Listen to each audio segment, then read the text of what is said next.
ఉదయే బ్రహ్మస్వరూపం మధ్యాహ్నే తు మహేశ్వరః సాయంకాలే తు స్వయం విష్ణుః త్రయామూర్తి దివాకరః.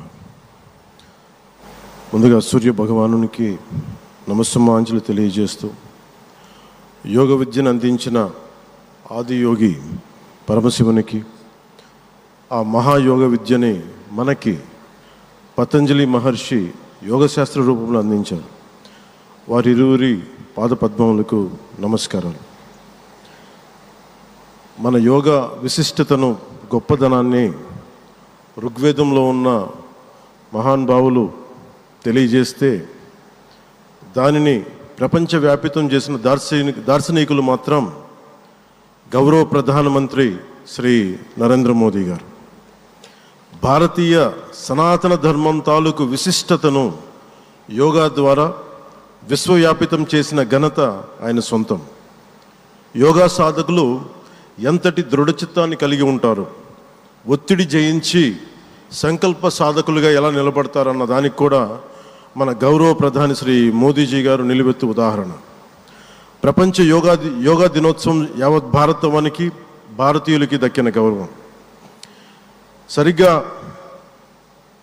ఒక 2014లో అప్పుడే ఐక్యరాజ్య సమితిలో గౌరవ ప్రధానమంత్రి మోదీ గారు ప్రవేశపెట్టినప్పుడు దాదాపు 177 దేశాలు ఈ రెజల్యూషన్కి మద్దతు పలికినాయి. ఇంతమంది మద్దతుని కూడగట్టగలిగి ఈ రోజున మనకి 2015 నుంచి యోగా దినోత్సవం ప్రారంభమైంది. ఈ రోజున గౌరవ ప్రధానమంత్రి మోదీజీ గారి పిలుపు మేరకు మనం మొదట విశాఖ 11వ యోగా దినోత్సవ సంబరాలకు వేదిక అయింది.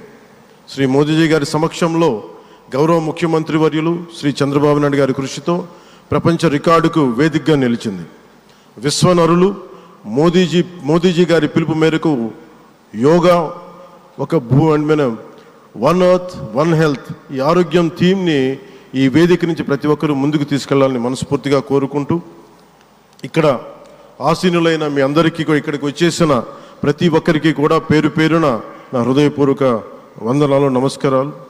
అలాగే గౌరవనీయులైన గవర్నర్ గారి శ్రీ అబ్దుల్ నజీర్ జీ గారికి, గౌరవ ముఖ్యమంత్రి శ్రీ నారా చంద్రబాబు నాయుడు గారికి, civil aviation minister Kinjarapu Rammohan Naidu గారికి, అలాగే మనకి Ayush minister of state independent charge Shri Prataprao Jadhav గారికి, అలాగే వేదిక పైన ఉన్న ప్రతి ఒక్కరికి, గౌరవ కేంద్ర మంత్రివర్యులకి, రాష్ట్ర మంత్రివర్యులకి, ప్రతి ఒక్కరికి పేరు పేరున ధన్యవాదాలు తెలియజేసుకుంటూ సెలవు తీసుకున్నాను. జై భారత్, జై హింద్.